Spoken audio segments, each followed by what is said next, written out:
Hello, everyone. This is your Professor Travis Wolfen, and welcome to another public speaking video. So, hooray, you all made it. Okay, so today we are going to talk about informative speeches. So, let's go ahead and get into it. Give me one moment while I pull up the slide. Bum, ba-dum, bum, bum, bum, bum.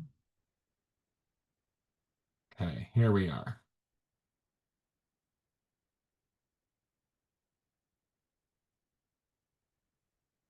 All right, we'll start out with the final thoughts slide, which we will get there. Okay. Yay, informative speeches. We're going to talk about chapter 14, delivering the speech. We're going to talk about chapter 3, speaking confidently, and then we're going to have some, as you saw, final thoughts at the end. All right.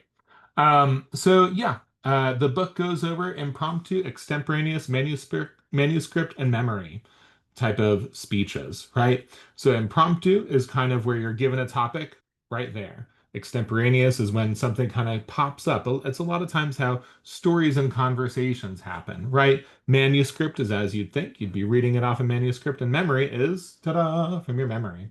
And I would say this is important to mention because over the semester, I hope to kind of go through all four as much as we can in this type of environment. And I would say that the informative is a mixture of extemporaneous, manuscript, and memory, right? So let's go ahead and move on, talk more about that. And yes, this is a picture of me. This is at a festival at which I cannot remember, but when I was a student at ETSU a few years back. Okay. This is actually a picture of my partner speaking at Tipton Haynes Festival, which is down the street from ETSU. We actually just told there this last Saturday in early October in here in fall 2025, and it was a great experience. So chapter 14 talks a lot about notes, spaces and prompts, audience, and practicing, right? So when I mention props, which maybe we'll go ahead and start out with that, maybe part of the picture, part of props can be okay, what are things that the audience is using or sitting on, like these bales of hay, right? Props could also be considered this microphone stand here, or those speakers that you might see. Some speakers may choose to have a chair. Some speakers may choose to have any number of other things, whether it's standing at a lectern or podium, or having a puppet, or having cards, or having whatever it might be, right? And do you want people to think about those things? And also what the space is like. And that space, depending on the lighting and the feel of it, that can really alter a lot about the storytelling experience. In some ways, it can make or break a story. So let's go ahead and go to this little quadrant deal over here. And I'll put my little face right here in the middle at the top. Okay, so first, like we were just talking about with spaces and props, I don't know, I can't say that. Again, what are the size and shape of them, right? What are they? Then again, going back to the previous slide, what is the audience physical distance from you and from those props, right? So this is important to note. Sound design, hugely important. What type of microphones are you using? So I have this Blue Yeti microphone over here that tends to work really great, and I'm very happy with it. Um, another video, I may do a little short how to, I'm dealing with in-person microphones because feedback is a big issue. But these are things to think about. Notes. We have notes to prepare, which are notes before your speech, right? Those are notes you might take to remember or to kind of work out or sculpt or carve out what you're going to do. Then you have your notes while speaking, right? Um, and then I have the note on usage, right? So your notes while speaking could be on just a little tiny index card, right? It could be on a larger thing if you would like, right?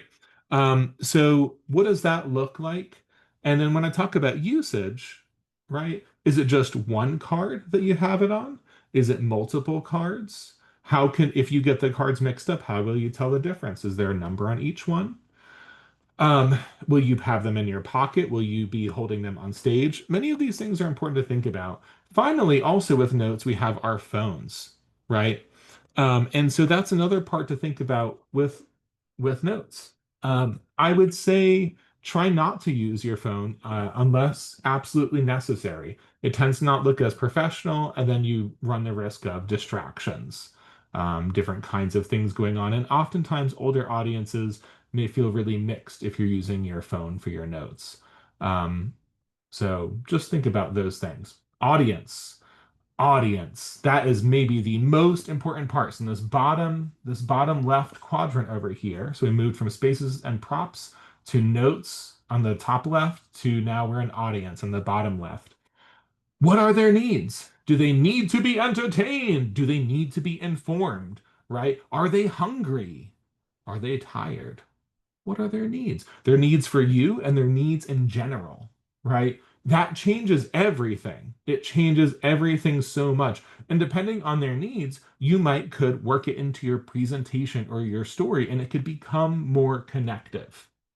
So always think about that. The context, right? I've had storytelling events where I was planning on telling a story about, or rather, that included death. And then come to find out when I arrived at the school or the space of the event that a loved one or important person in the community had passed away. And it's really sad. And so in one occasion, decided to just change my story entirely. And another occasion, I tried to sculpt my story in a way that was more serious and more about healing. Right. Amounts. What is the amount of audience? Right. Is it just 8 or 9 people? Is it 8 or 900? Right. And if it's a smaller audience, bring them closer. If it's larger, have fun with them. Right. And what is their physical distance from you and from each other? In our scenario, we're both kind of close and far, right? We're in each other's homes, but we're also across a screen. Right. Finally, practice. Let's go to this bottom right quadrant. What is the best method for practice? Right. Um, how how do we want to practice? What is our worst thing for practice? It's good to know it doesn't work, right?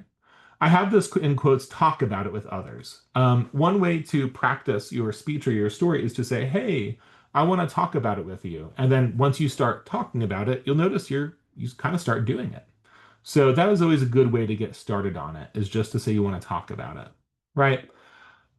Think through your challenges. Think through what's going to be hard for you. And then I specifically want people to visualize a good run. So important to visualize a good experience and what that'll look like. Maybe not a perfect experience, but what a good experience look like. What would it look like if you have a good time, if you enjoy yourself? So these four are very important. Keep them in mind. Okay, chapter 3, we mostly focus on communication apprehension, anxiety, and reducing the apprehension.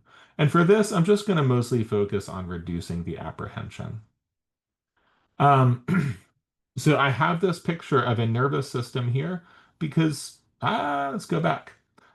Because that's what we're going to be kind of thinking about, right? How to calm our nervous system, how to synchronize our nervous system, right? So first, as we talked about before with those notes and those outlines and those discussions with friends, planning and strategizing, which is something we've kind of already gone over, but make sure you do that. It reduces apprehension. Physical needs, right? Do you have knee, hip, or back problems? Should you be sitting? Should you be standing while you're speaking? Do you need to eat in a certain interval before speaking? Water. Make sure you drink water and you have water with you. Third, I'll mention breathing exercises, right? It's always good to check your pulse, always good to check your breathing. I always promote for people to do diaphragmatic breathing.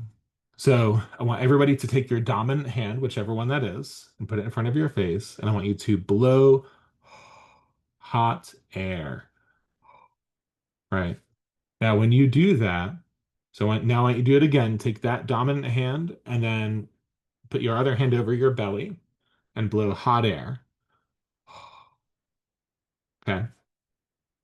You notice your belly may have moved a little bit. That's diaphragmatic breathing. That's the kind of breathing you want to have. That's the kind of air you want to have when you're speaking. It's better for your vocal cords, it's better for you.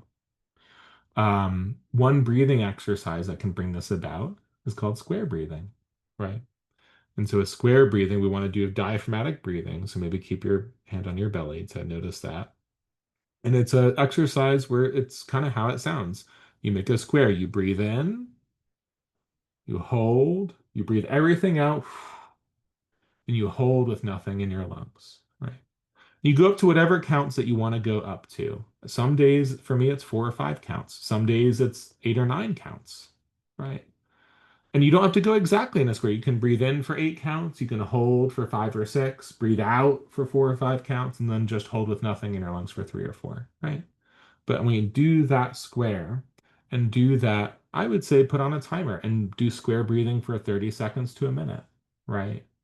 And do it in a calm way. There's no need to rush yourself. And this can synchronize your limbic system in your brain, right, your lower brain, with your nervous systems. This can help us get into flow state. And again, getting into flow state, it's a lot of simple stuff. It's like saying our name, doing a greeting, saying the title, right? Maybe you may want to memorize the first line. What is the first thing you're going to say about your topic? And by that point, we're already in flow state. We're already doing the thing, and you just keep going. So, final thoughts. The universe is large, and we are small. These presentations are just a tiny grain of sand in the ecosystem, in the world of your life, right? Have fun with them. Ultimately, it's just a fun, fancy version of show and tell. And at the end of the day, show and tell is just about connecting people with something that you care about. That's really the whole point. So I believe in all of you. You're all going to do well. In the worst case scenario, you just re-record it or you resubmit it. Right. But the cool part is we will have all done this. So I'm so proud of everybody for all the videos that you guys have done, all the work you've already done. And let's have some great presentations. All right. See you guys in some future videos. Bye.